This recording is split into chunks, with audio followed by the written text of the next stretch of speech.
September is over, so now it's time to rank all four September 2024 movies that I saw from worst to best. In last place is Uglies. I was expecting this movie to be pretty generic, but this surpassed my expectations for how bad it was. It feels like it was released 10 years too late and should have been released during the Hunger Games and Divergent craze. The film's biggest glaring issue is that they cast very conventionally attractive people to play these so called uglies. That, in and of itself, immediately destroys the whole idea the movie is trying to convey. It's hard for us to feel sympathy for how the uglies are treated because, well, they're all pretty darn attractive. The villain is incredibly obvious, and the film offers nothing new that we haven't seen in other YA adaptations such as The Giver and Hunger Games. Perhaps the film could have something relevant to say in the days of Instagram filters and celebrities getting so much plastic surgery that they become unrecognizable, but any positive messages this film might have had are completely negated by the end. By the end, the film feels just like the pretties the film is speaking out against. Very, very bland and faint. This is the only movie this month that I heavily disliked, though. There's a huge gap between this one and the rest. Number three, Transformers 1. Like I said, I liked this one, but it was just okay. The trailers did a terrible job of selling what this movie actually is.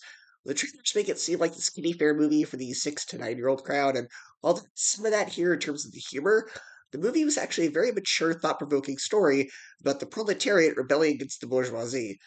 I'm not kidding. There's Transformers type action. It's a story of class struggle and oppression, which is weird, but it also kind of works. The story is serious and deals with these mature themes, which is why the humor brings it down.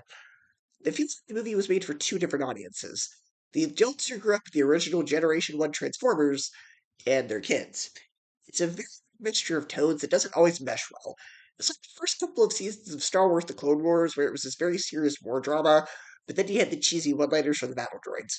The story is also very reminiscent of X Men First Class and Ants. The animation is stunning, though, and looks like toys come to life and is immersive. The film also has some quick references and Easter eggs related to Transformers that fans will appreciate.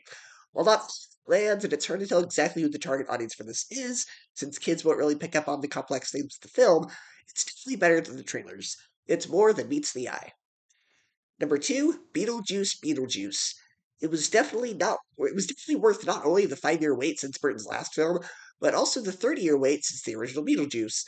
I wouldn't necessarily call this a legacy sequel, though it does have members of the original cast while also focusing on the next generation, because legacy sequels tend to essentially be the first movie again. For the most part, is not. It does what all great sequels do, which is expand upon the ideas of the original. We get to spend more time in the afterlife, and Burton really brings his trademark macabre humor and touch to the film. He's also a big user of practical effects, which is refreshing. It feels like no time has passed for Michael Keaton as he very naturally returns to the role of Beetlejuice.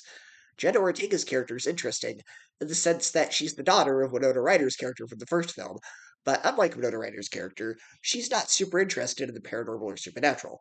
And instead of using Beetlejuice to get rid of a threat in the living world, he is instead used to get rid of a threat in the underworld. There were some good twists in the first and second act, the whole cast is great, and it's a nice, sweet, family centric story, but what holds it back is it does kind of fall apart in the third act. The third act climax is essentially the same as the first film, and there are also a few too many characters and plot lines to keep track of. There's a plot line about Beetlejuice's dead fiancée out for revenge, and they don't really do anything with that till almost the end of the film. And there's a plot line about one of the villain's character escape to the world of the living, which like characters, more like plot devices to get the main characters to where the story needed them to be to move the plot along. It's not as fresh as the original, but it still comes pretty close. It's worth seeing 3 times. And the best movie of September 2024 is The Wild Robots.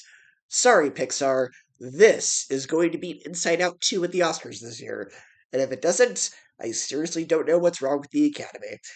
This movie is beautifully animated. I'm impressed by DreamWorks experimenting with new animation styles, whether that be the storybook like animation of Puss in Boots' Last Wish, or the new character designs for Orion in the Dark. I was worried based on the second trailer that this would be another DreamWorks talking animal movie, indistinguishable from the likes of Madagascar, Kung Fu Panda, Bee Movie, Over the Hedge, but the reason for the animals talking does make sense in the context of the film. It doesn't feel forced or cheap. The main character is the most emotional robot I've seen in the film since The Iron Giant. There's a bit of dark humor, particularly from rather morose possum babies, whose hyperfixation with the circle of life is reminiscent of the star from the Mario movie last year.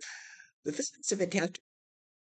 It's a shame that there's a generic pop song halfway through the movie, and it sounds very similar to one used in Pixar's Brave. And if just to score instead, I would have enjoyed those scenes a bit more. The first act does move a bit too fast, putting its second act emotional punch at the end of the first act. However, halfway through the second act, the film manages to find its footing again and brings back all the emotional punch and poignancy.